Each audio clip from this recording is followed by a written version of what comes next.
Welcome aboard. I'm Matthew. And I'm Cody, This is Breaking Sterile. a show about flight attendants at a major American international airline where professionalism is the baseline. And humanity is what actually gets us through the day.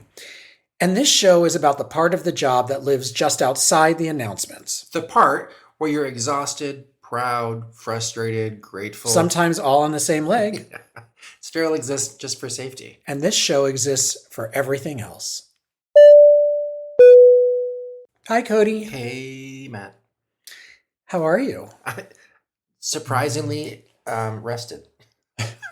Well, because you're here. You're back in Palm Springs. I am back in Palm I Springs. know, this is so exciting. In our luxurious recording studio. Yes, also known as my office / other bedroom for guests. Okay, Cody, tell me what we're going to talk about today. So let's talk about passengers who don't know how to listen actively. And when I say that, I mean take off their headphones or their earpods and actually have a conversation with us. Well, do you have a good story that, I do have a good story. That's good. So I typically don't fly in the back.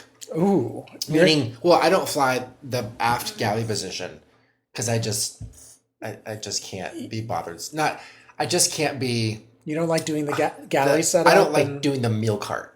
Oh. I would rather play in traffic. Oh, okay. So, and this is actually the last time I was the aft galley. I was flying from, I don't remember where I was flying from, but I go through and I'm like, these are our snack options, Well, first of all, explain that don't some flight attendants they'll announce what the snack options are, and I'm always like, it doesn't matter that you're announcing it. You can announce this till you're blue in the face that you have, well, you want to hear how I do it when I go down the aisle? I know how you do it. I do. Would you like what's the first thing that we have? The pretzel mix. Would you like a snack mix? Chocolate.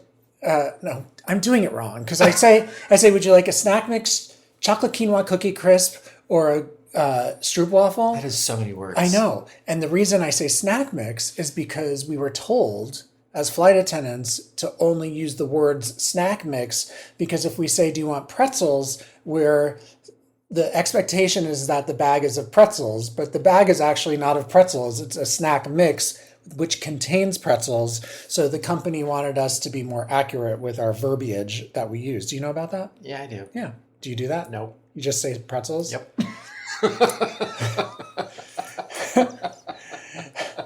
Well, I like saying chocolate quinoa cookie crisp.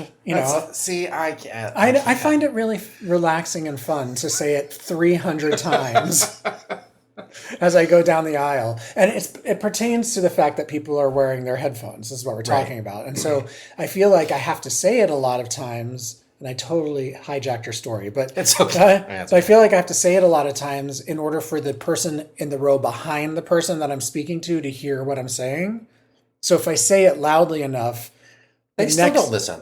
But 35% of the time they do, and they're prepared. 35. That's very specific. That's a very low percentage of people that are prepared for that. Just saying. I have very low expectations in general of people, so I don't. Okay, so tell the story. So we used to offer. What? Maybe this was when we started doing 3 snacks. I don't know, but we were doing 3 snacks, and I said, and I was going through doing the snacks, asking every single person, and I used to just hold the snacks out there, and then they could just point and pick or grab whatever, and that was just rude because then they're pointing, and then you offer them what you thought they pointed to, and they're like, no, not that one. Well, because you're very tall and you can't see where they're pointing, so your perspective of what they're pointing at, you may say snack mix, not pretzel mix. You may say snack. They may be pointing at snack mix, but from your point of view, it looks like a chocolate quinoa cookie crisp. No! This was back in the day of the fruit bar. Oh, am I giving it away? What airline we work for? If I say chocolate quinoa cookie crisp, if you know, you know. But I was going through. And I get to this lady, and she's in the aisle, and she has her headphones in, and I go, and she's in the aisle, right? So I start in the window and I work my way in because that's what you're supposed to do, right? Yes. Sure. Again, worst flight attendant in the world. So I go to everybody and I get to her and she goes and I say, would you like pretzels, chocolate, or a fruit bar? And she goes, Diet Coke. And I look at her and I go, no, pretzels, chocolate, or fruit bar. And she goes, I told you Diet Coke. And I went, no. And she goes, so I say it again and she goes, fine, a water. And I said, no, pretzels, chocolate, or fruit bar. Which would you like? And she goes, what? And I have been progressively saying this louder so everybody around us can hear me. And I say, hi, would you care for pretzels, chocolate, or a fruit bar? And she goes, a cookie. And I said, no, that's not what I offered you. Pretzels, chocolate, or fruit bar. And she goes, I get a choice. And I said, you do. Pretzels, chocolate, or a fruit bar. Which would you like? And she goes, pretzels or whatever it is. I was like, thanks.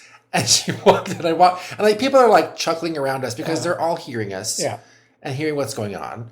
And it's just like, it blows my mind that you can have a conversation with three people or with two people next to you and still not know. And there's a cart literally next to your face. And they're asking, what?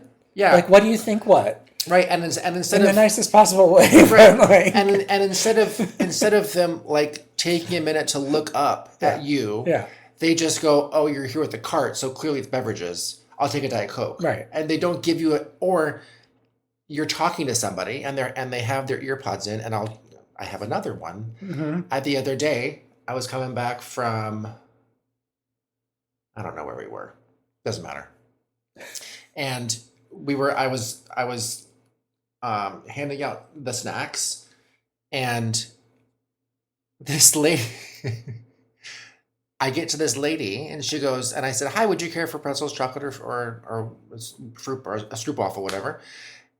And she ignores me, so I moved on because I'm not gonna sit there for 5 minutes. No, waiting. trying to wave you down. Yeah.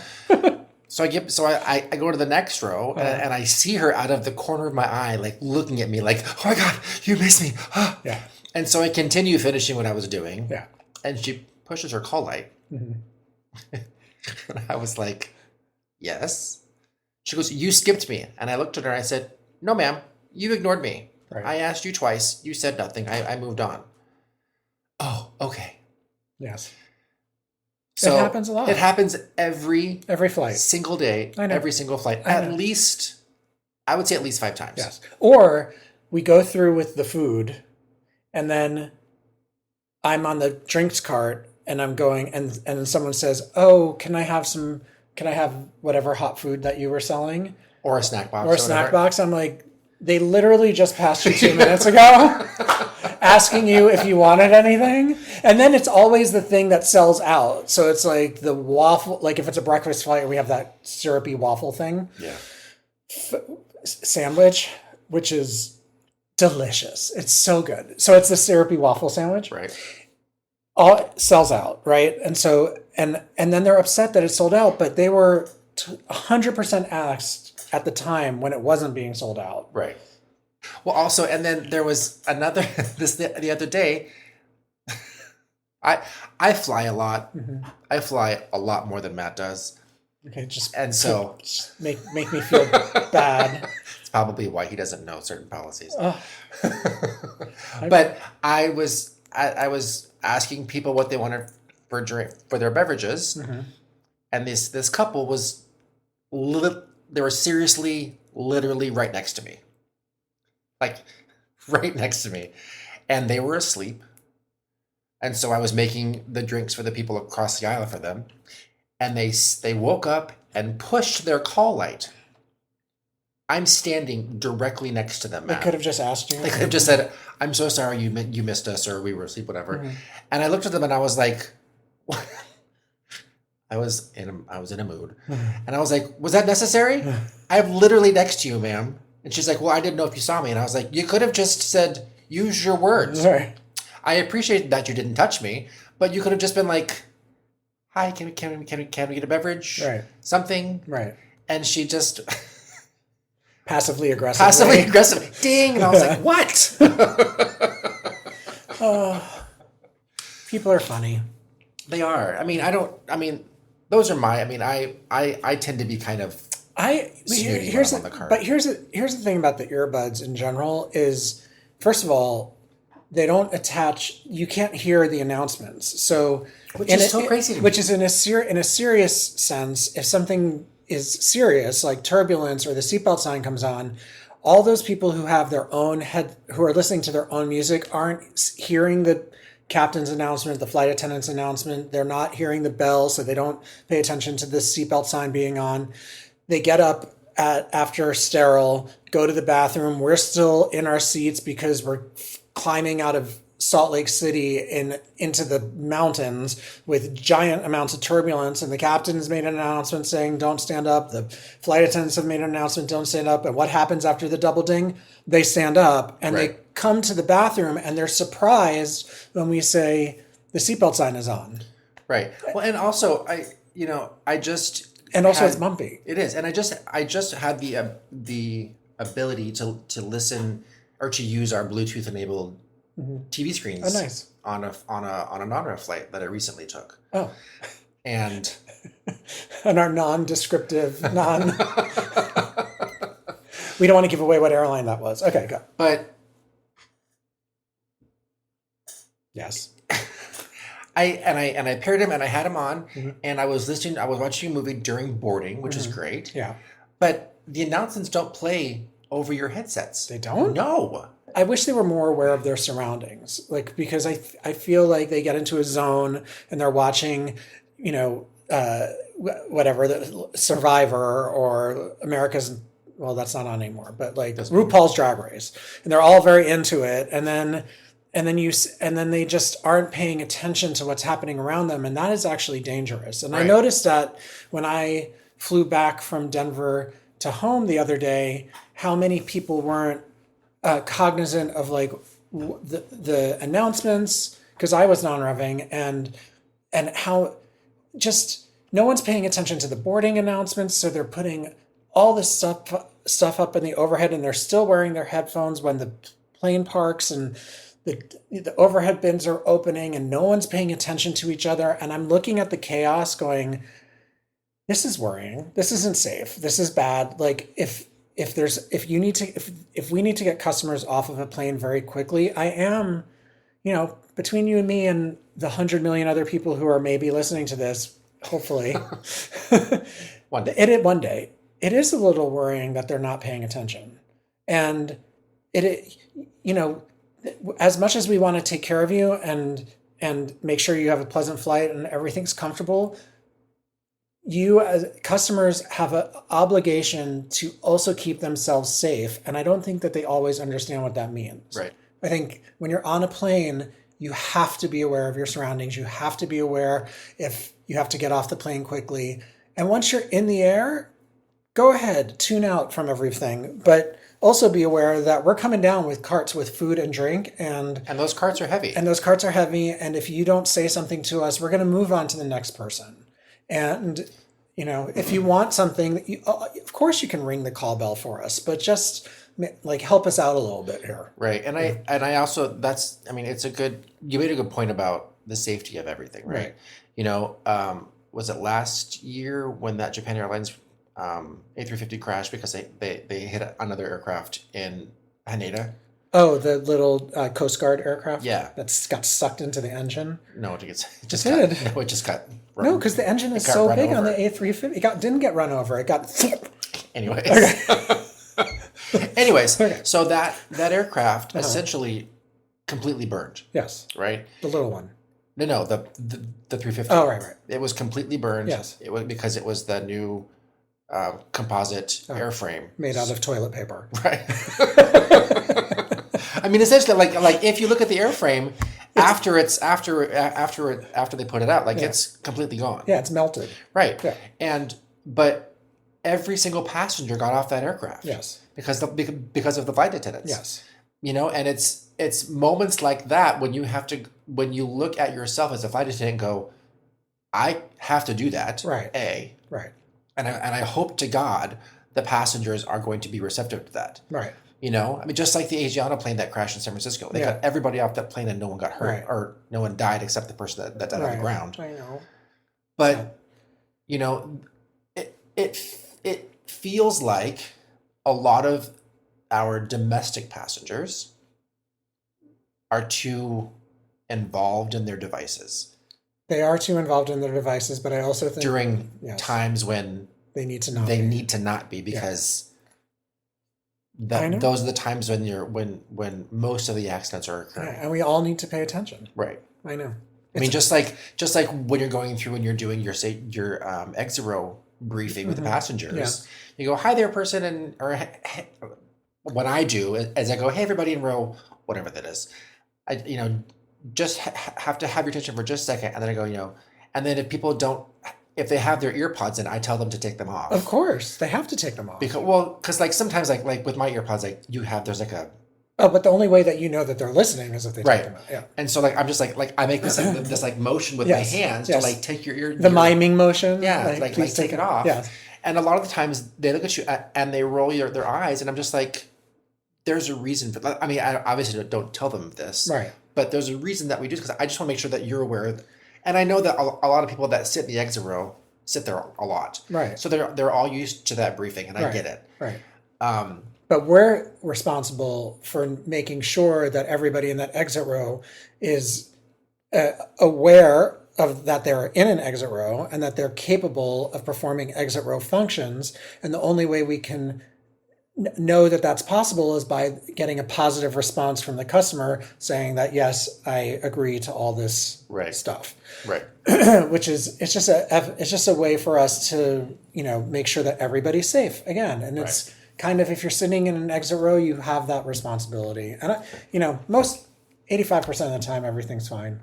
I would say more than that. I know. Maybe. I fly less than you, so I'm giving it a lower percentage. I want to say one more thing about the earbuds. Yeah. Okay. So lately, I've been making an announcement about when we're landing, and I add a little bit, and I try and keep it light, but I do add a little bit which says, when we're landing, make sure you hold on to all of your smaller devices, like your earbuds, anything that would be loose, hitting the ground at 130 miles an hour. Yeah. You're going to lose your earbuds if you're not careful. And when you lose your earbuds, inevitably they're going to fall all the way back to the back of the plane in a groove under the carpet, and you're never going to see it. You're never going to see those earbuds again if you lose those earbuds. On landing? They're going to go forward. Inertia. Oh. Well, they're going to go forward. They're going to go in some direction. Yeah, I was not good at earth science. But my point is I try and lightly say to everybody, hey, just be aware that you're going to, hold on to your smaller devices. This person was sitting back in row 27, right? In the aisle seat, right? Mm-hmm. And for some reason, they didn't have their phone. Their phone got loose for them we were on a 737 because, they land rockets. They've met the ground. Yes. And we land, and for some reason, their phone got out of their possession, and it slid all the way down the aisle, and there was a gap between the flight deck door and the floor, and it went into the flight deck. Oh wow, that's not supposed to happen either. Because I was sitting in the aisle, and I watched it go down, and I went to catch it, and I missed it, and I was like, and then I was like, I expected it to stop at the door, right? And I looked, and it was gone, and I was like, so the person, so after the purser made their announcement, whatever, I got on the PA and I was like, whoever lost their phone, it's up here, just whatever. And then when we parked, called the flight deck, and I was like, hey, so there's a phone in your flight deck, and he's like, no, there's not, and I was like, yeah, there is.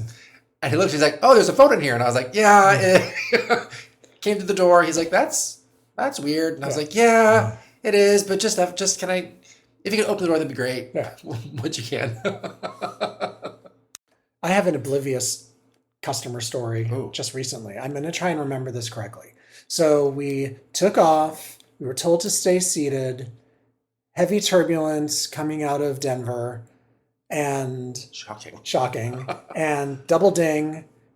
And a man gets up to use the first class lav, and the two flight attendants, me and the other flight attendant, are sitting there, and we said, hey, the seatbelt sign is on. And he goes, can I go to the lav? And I said, the captain's expecting some turbulence. The seatbelt sign is on, but I need to go to the lav.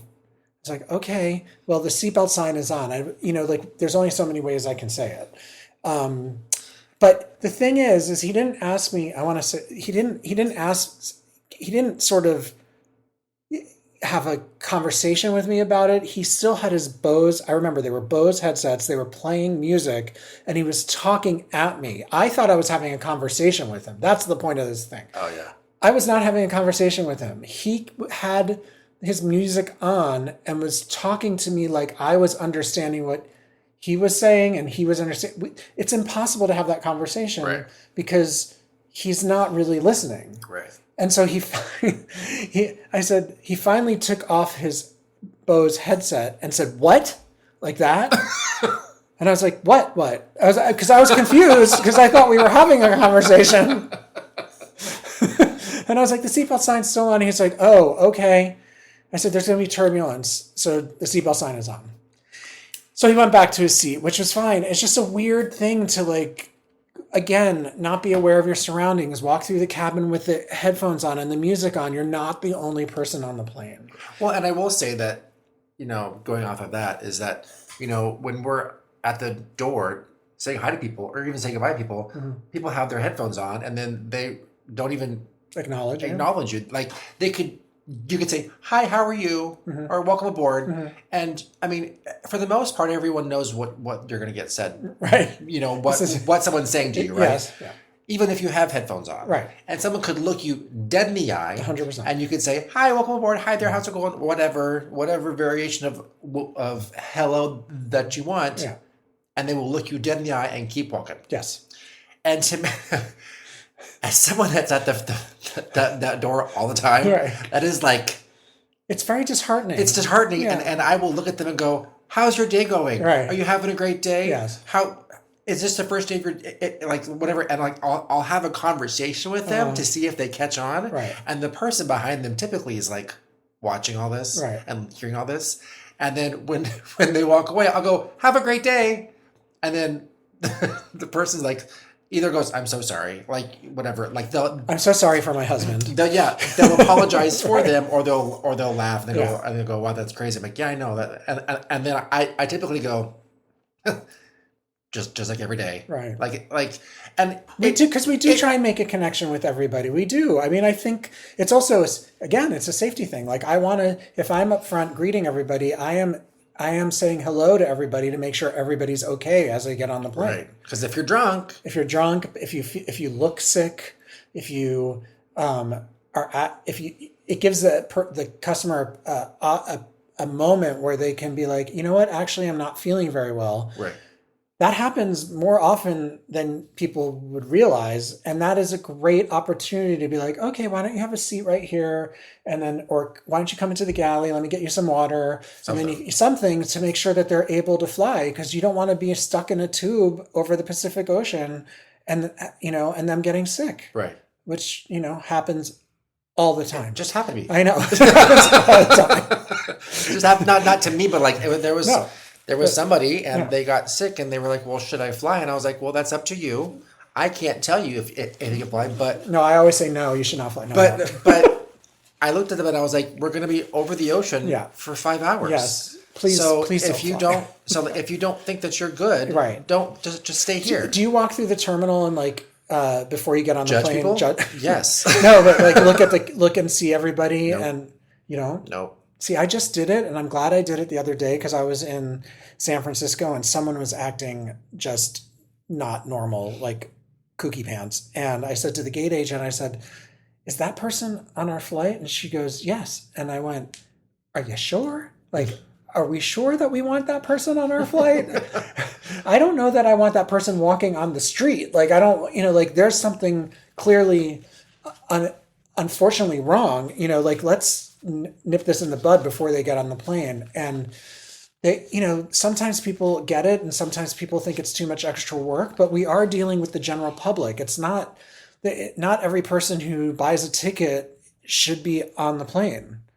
They're not always well, Right. No, I and agree with so that. you have to, we use our judgment and stuff, but I do stop and I always like sort of scan the boarding area just a little bit just to make sure everybody's I good. don't walk through the boarding area. I will walk from the hallway terminal area Hmm. and up to the door, and Hmm. I'll stop and I'll look around. Hmm. But if people aren't acting a fool, I No, don't of get course. involved. Well, this person was acting. Oh yeah, well Yeah. then that's different. Yeah. Like I had a woman But that's our a opportunity couple to do weeks ago something. Yeah. who I was standing there waiting for the inbound aircraft, Uh-huh. and she walks up and puts her giant glass of wine on the table next to me, and then she's talking to the person on the phone, whatever, and Yeah. she does not sound like she is sober. No. And so I told the gate agent, I was like, "Hey, that person over there, I don't know if she's on our flight or not." I said, "But she She needs to take the next one. she has a glass of alcohol with her." Right. I said, a glass of wine. Yeah. I said, and she's slurring her speech because I heard her slurring her speech on the phone. Right.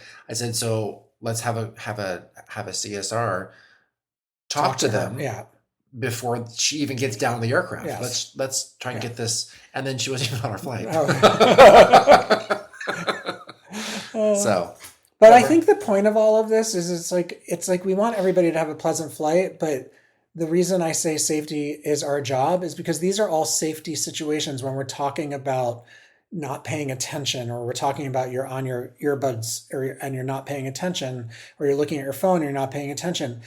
Part of, I feel like, the contract we have with our customers and our passengers is that they need to be as responsible for themselves as we are for them. yeah. And so we can only do so much, and we're prepared for a lot of things, but they can also be mentally prepared for a lot of things. Right. And, what's interesting is that I don't think passengers know that when we have to evacuate an aircraft, we have to get everybody off at 90 seconds. Right. And I don't think people really understand that. Right. And when you see, like the American Airlines incident in San Francisco last year, where there was a PED fire in a bag, and she threw it out. Threw it out the back door. Right. The flight attendant threw yeah. But then they tried to evacuate the aircraft, and then nobody listening. Moved. And I think that is one of the things that worries me the most is that when we're trying to do our job and keep the passengers and the flying public safe, no one's going to listen to us because they don't understand what's going on. When we're the ones going, leave everything, get out, jump and slide, whatever your commands are, they're not going to listen to us. Well, they're going to listen to me. Well, or I'm out. Well, take that liquor drawer. Yeah, no, I'm not taking the liquor drawer. But like, there's only so many times I'm going to be like, get out. Right. Especially if it's super serious. Like you got to get them moving. You got to get them moving. As long as they're moving, I'm fine. But if they're just standing there mad that they're evacuating and pulling things out of the overhead, no, we'll have a problem. There was a Southwest Airlines flight that I want to say they landed in LaGuardia and their nose gear collapsed. Well, it was LaGuardia. I don't think that's where it was, but anyways. There was a passenger took a video of this, and the flight attendant in the back galley was not. I'm sure she's lovely, and I have nothing against her. But this was just my observation: is that there was no urgency with her commands to evacuate. Right. Like I think what she said was, "Come on, y'all, come this way." Right. Like in that tone, like it wasn't. It wasn't like there was like everyone out, everyone out. To me, if you're opening the door, you're. Whatever there is the same level of get out. Right. If I have to blow a slide, it's the same level. We're getting out. Yeah. Because you never know you don't know what's happening at the front of the plane. Right. And a big plane like a 777 or a 787 or an A350, they're huge aircraft. Right. There can be something very serious happening on a different part of the plane that's not happening at another part of the plane. Right. And it doesn't matter. You need to get off. Right. So I don't know how we got to that point. It got really serious. Got really serious and dark, but So to piggyback off of your oblivious comment or question 12 minutes ago. Oh, yeah. Well, I'll edit it. Maybe it won't be 12 minutes ago. Passengers, it's really funny. When I was a gate agent 20 years ago almost. How old were you then? 16. We always used to say passengers, but like when they walked through the front doors of the airport, like the little thing that scans you to open up the doors, would just like zap their brain. Yes. Because they just, passengers, it feels like they just lose all sense of like direction and understanding of how life is and traveling is so stressful now, and I don't blame them anymore, because passengers are coming to the airport, go either really happy and they're not paying attention, or they're really sad because they're going to a funeral, not paying attention, or they're upset about the world, not paying attention. There's so many reasons why they're cut, like their brains are cut off, because they kind of know that at some point they're just going to sit for a couple hours. And I feel like that's the reason why it happens. But that's why there's very clearly marked signs all over the place. Are there though? I thought there were, but I was talking to a passenger the other day who asked me where baggage claim was, and we were standing under the sign that said baggage claim with an arrow. Right. And I was like, oh, just follow the signs. And they go, what? And I pointed up at the sign and said, just follow the signs. Because it was an airport that I wasn't familiar with, so right. I didn't know where baggage claim was, but I was like, just follow like the signs. That's what I would do. Yeah, and especially like when passengers get off the plane, they're like, oh, where's gate whatever? Right. And I'm like, that way. Well, I will say there are some airports are very clear. Yeah. And some aren't as clear. I know the airline we work for put a lot of effort into signage lately. Yeah. In fact, we had a whole video about it in a CBT about the signage. But it is important. Signage is important because I think you need to make it easy for people to get from point A to point B. Now I know no shade on Toronto, but when I land in Toronto Airport, that's a really hard airport to navigate. Is it really? Oh my! You've never been? No. Oh yeah.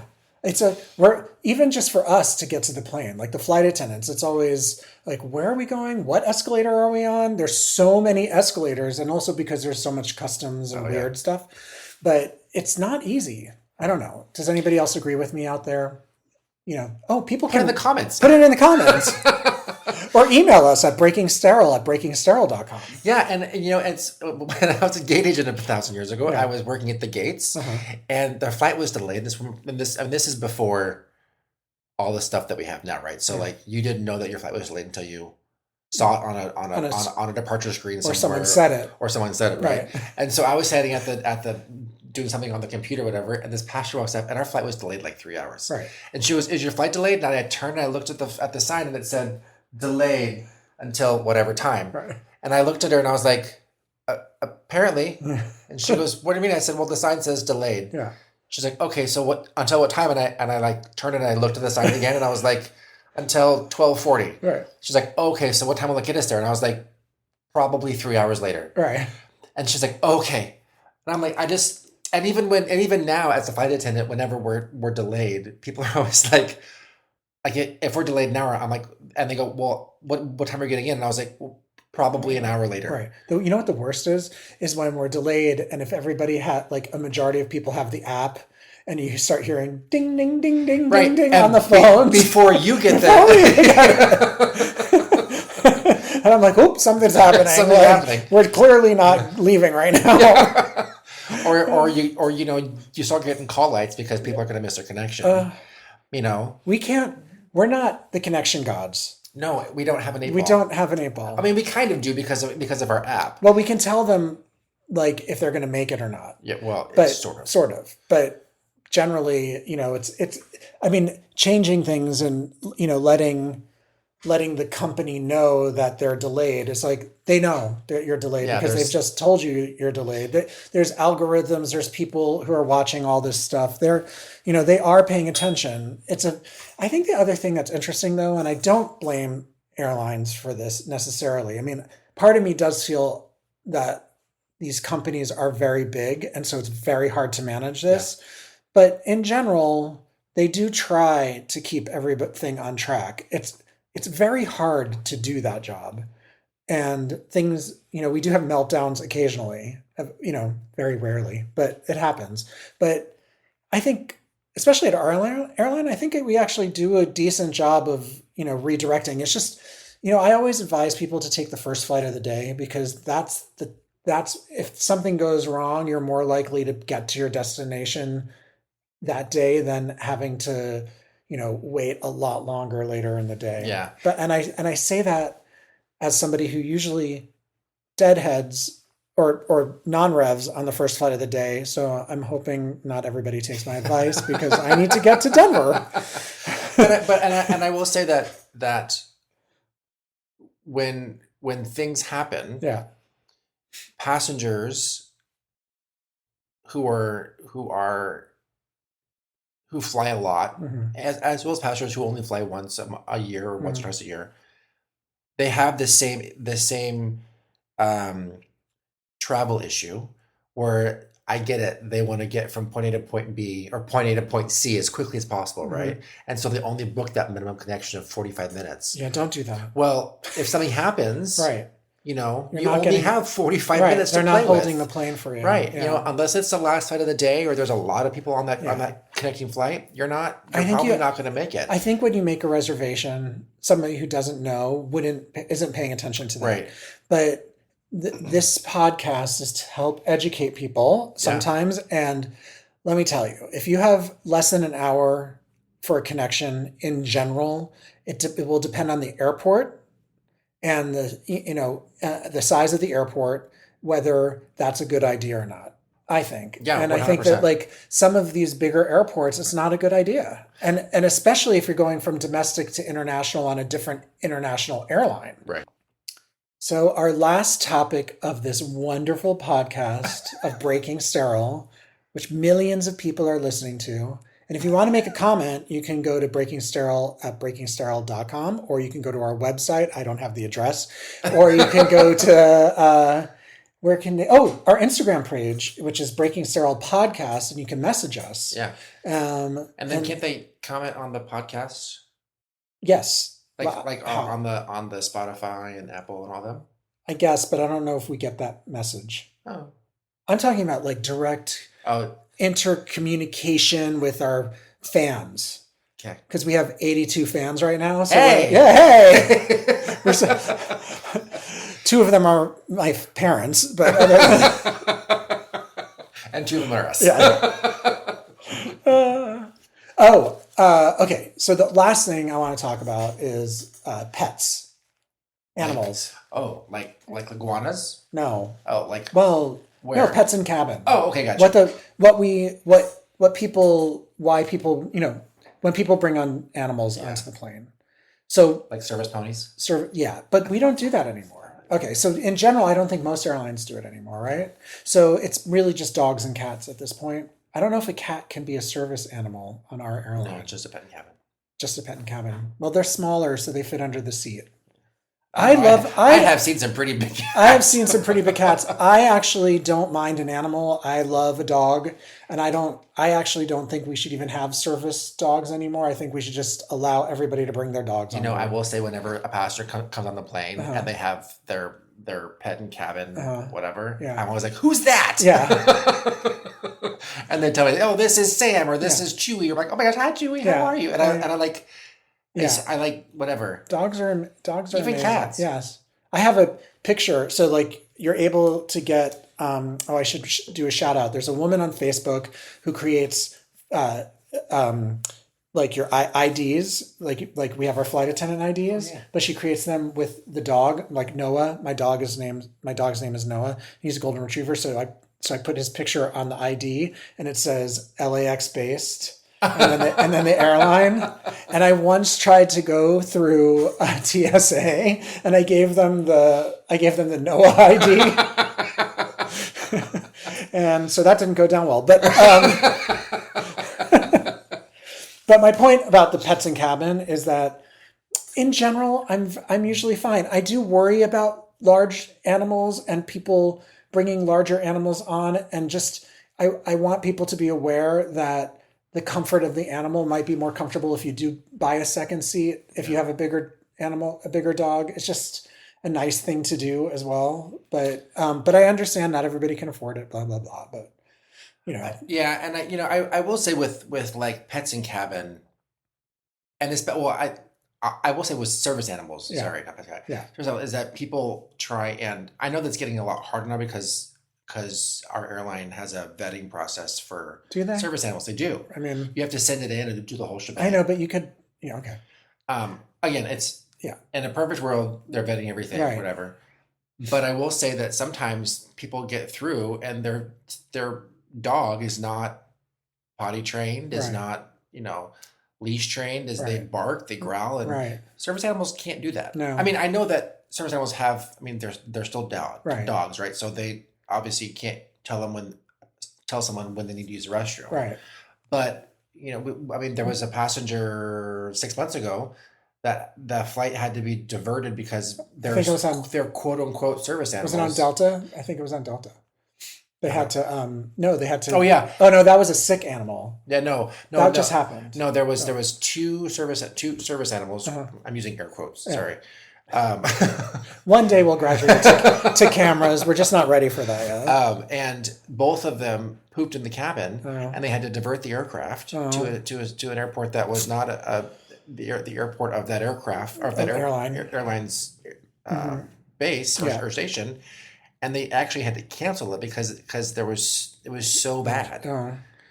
But don't you think it was nice? That's gross. But don't you think it was nice? I think it was Delta that they diverted because the animal got sick. I mean, I do like that. I do like that story. I mean, it just makes my heart, it's just like, again, good people. It warms your heart. Warms your heart because it shows that people care. Yeah. And, I would want that for my dog if something was wrong with Noah. Yeah. I've seen images of flight attendants or whoever putting an oxygen mask on a dog because they're sick. They get sick whenever on the plane.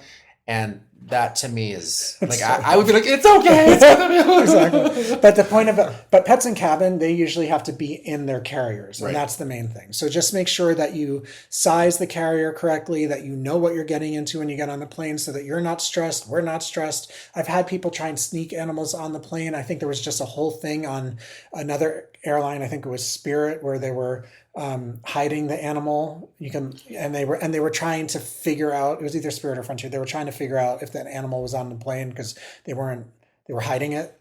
And also with don't do that. pets in cabin, like, so your animal has to stay in its carrier. Yes. The whole time. I realize that you want to touch your animal. We all want to touch your animal. And that they may want to get out because they look confined. Yeah. I get it.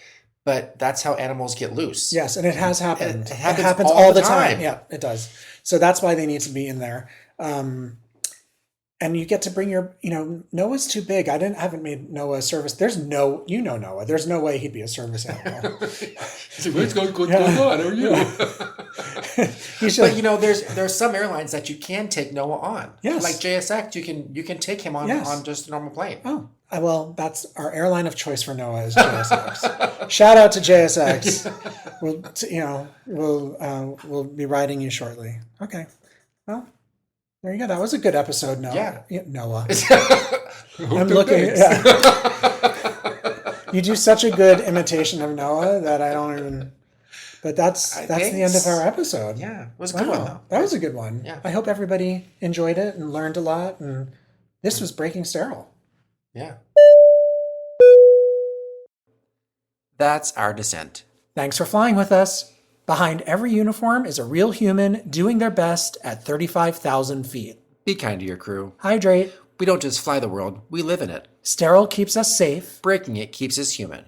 This has been Breaking Sterile.